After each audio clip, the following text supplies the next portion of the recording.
সবকিছু চাইলে কিন্তু হবে না। আমাদের একটা বড় সমস্যা, আমরা এখন পারলে প্রতি উপজেলায় মেডিকেল কলেজ চাই। Is that rational?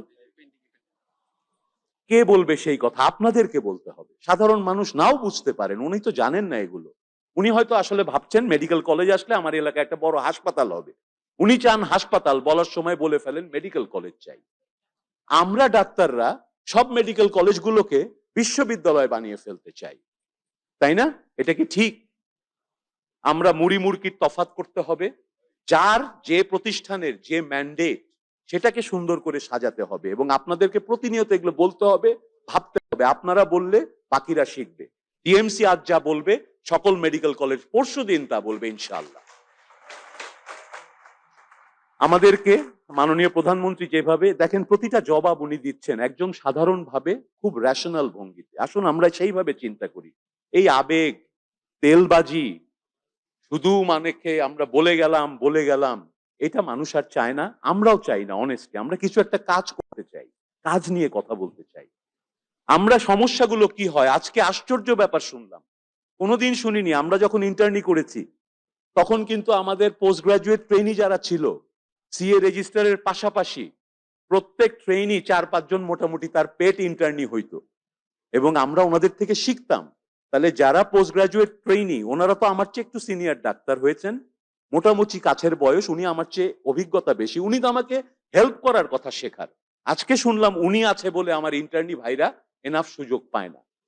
এর কারণটা হচ্ছে, আমরা যখন শুরুতে ছিলাম পোস্ট গ্রাজুয়েট মেডিকেল এডুকেশনের আলাদা অথরিটি ছিল, এফসিপিএস করা হতো বিসিপিএস থেকে, এমডিএমএস করা হতো বাংলাদেশ মেডিকেল ইউনিভার্সিটি থেকে।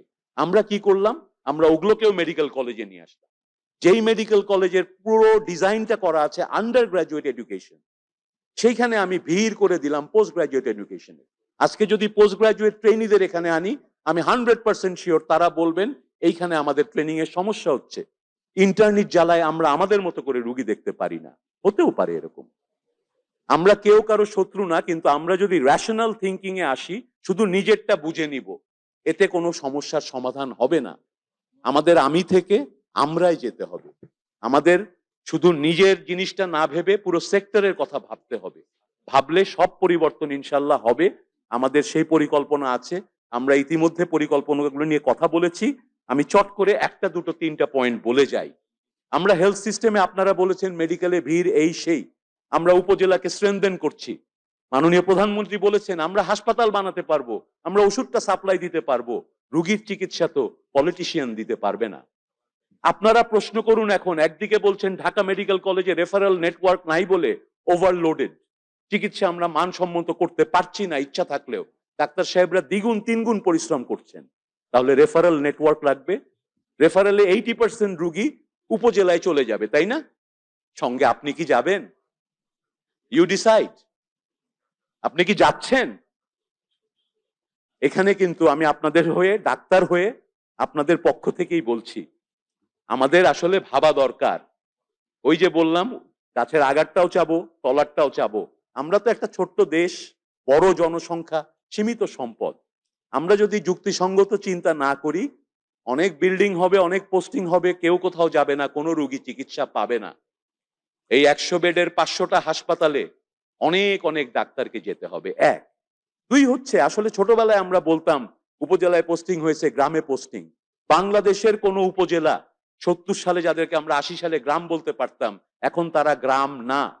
বাংলাদেশের প্রত্যেক উপজেলায় পিজা পাওয়া যায়, পিজা হাটের মতো দোকান আছে, সবকিছু পাওয়া যায়। উপজেলা গ্রাম না, এটা প্রথমে মাথায় আনতে হবে। দ্বিতীয়ত, আমরা চিকিৎসক, আমাদেরকে মানুষ এত সম্মান করে। মন্ত্রী সাহেব, আমরাও একটু বক্তব্য দিতে চাচ্ছি। সরি, আমি এটা বলেছি, আজকে আমার ভুল হবে, আমি ভেরি ইমোশনাল, আমি শেষ করে দিচ্ছি। I can understand. তো সেই জন্য এই বিষয়গুলো একটু মাথায় রাখবেন, আমরা চেষ্টা করি। আসুন, আর আপনাদের সবাইকে অনেক ধন্যবাদ। বিশেষ করে ধন্যবাদ ও কৃতজ্ঞতা আমাদের মাননীয় প্রধান অতিথি এবং বিশেষ অতিথিকে। ওনাদেরকে পেয়ে আসলে আমরা প্রত্যেকেই ভীষণ আবেগ আপ্লুত এবং ভীষণ আনন্দিত।